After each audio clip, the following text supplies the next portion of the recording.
Police লকআপে মৃত্যুর অভিযোগ বিরজু কেওটের, এবং সেই কেওটের বাড়িতে আসছেন প্রাক্তন মুখ্যমন্ত্রী মমতা বন্দ্যোপাধ্যায়।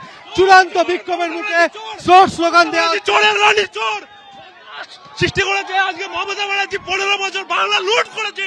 চোর চোর। ব্যাপক উত্তেজনা এই মুহূর্তে আমরা দেখতে পাচ্ছি হালি শহরের ভূতবাগান এলাকায়। বিরজু কেওট, যার পুলিশ লকআপে মৃত্যু হয়েছে বলে অভিযোগ করা হয় পরিবারের তরফ থেকে, এবং কাল ভোর রাতে মৃত্যু হয়, এবং তার বাড়িতে এই মুহূর্তে আসছেন প্রাক্তন মুখ্যমন্ত্রী মমতা বন্দ্যোপাধ্যায়। গাড়ি লক্ষ্য করে কাদা ছোড়া হচ্ছে, জুতো ছোড়া হচ্ছে।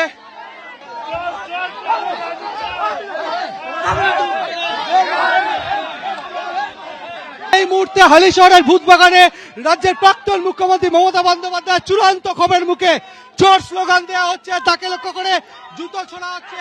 কোন ক্রমে পুলিশ র্যাব তাকে সেই বাড়ি পর্যন্ত নিয়ে যাচ্ছে। বিরজু কেওট গতকাল, যার মৃত্যু হয়েছিল পুলিশ লকআপে, পরিবারের তরফ থেকে অভিযোগ করা হয়েছে যে পুলিশ লকআপে মৃত্যু হয়েছে বিরজু কেওটের।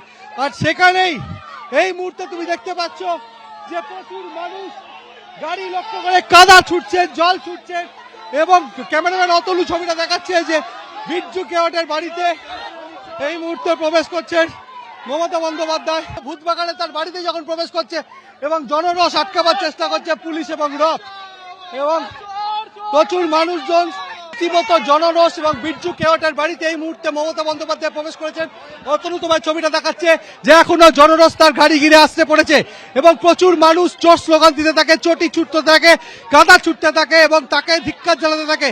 এবং সেই মুহূর্তে আমরা দেখতে পাচ্ছি যে পুলিশের পক্ষ থেকে সরিয়ে দেওয়ার চেষ্টা হচ্ছে, গাড়িতে আছাড় মারা হচ্ছে।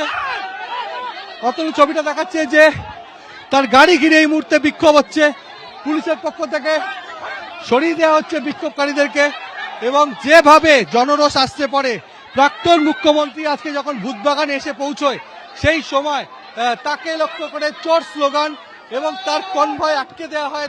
এবিপি আনন্দ, এগিয়ে থাকে, এগিয়ে রাখে।